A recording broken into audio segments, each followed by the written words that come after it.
So you're going after the Google Cloud Professional Machine Learning Engineer Cert. Awesome. You're in the right place. Think of this as your game plan.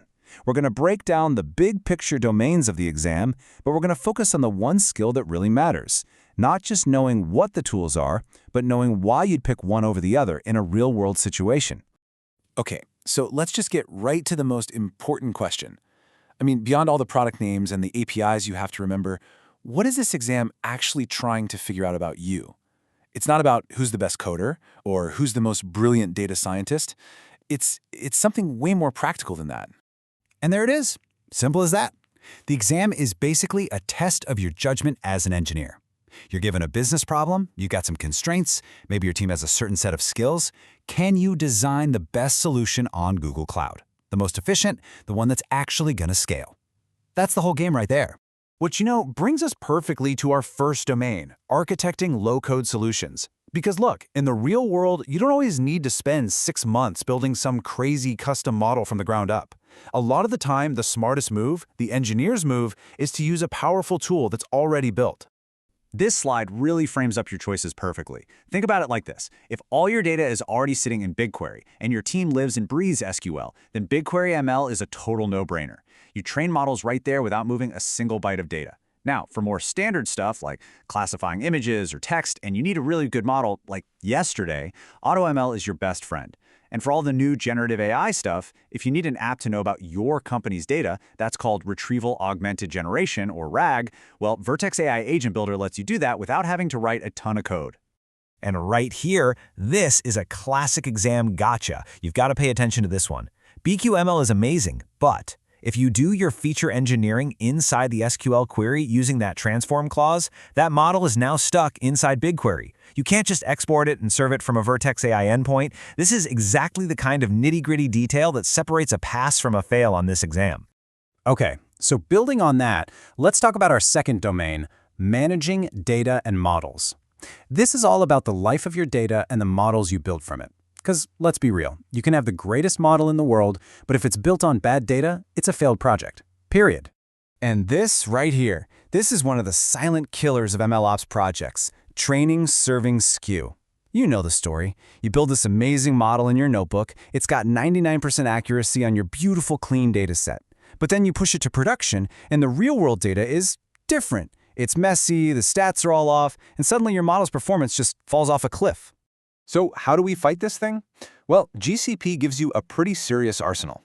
First, you use a tool like TensorFlow Data Validation, or TFDV, to lock down a strict schema for your data.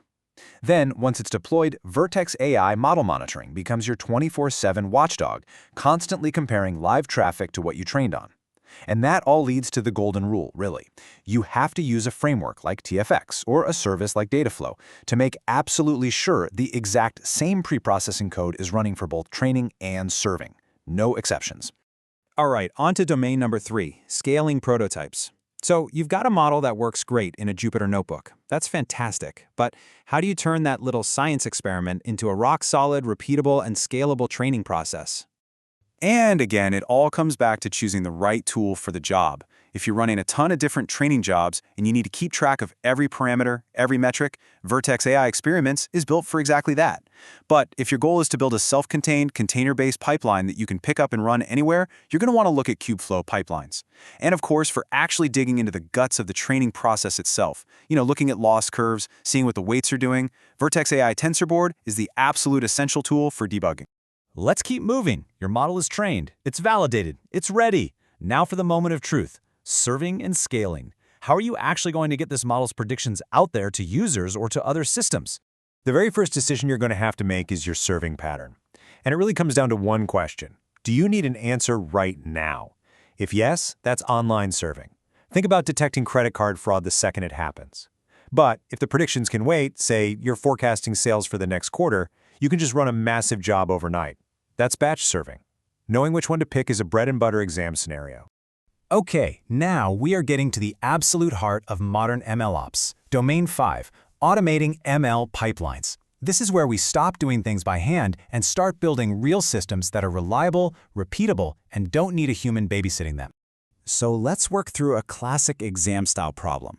You've got a team, they have a customer churn model. They get fresh data every single week, and they need a system that automatically retrains the model and deploys it only if it's better than the current one. The keywords to listen for there are automate, weekly, and minimal maintenance.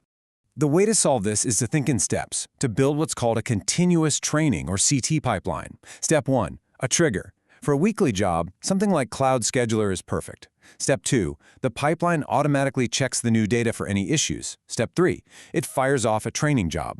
Step 4, and this is so important, it compares the brand new model against the one that's live in production. And finally, Step 5, the magic of automation. Only if the new model is actually better does it get automatically deployed.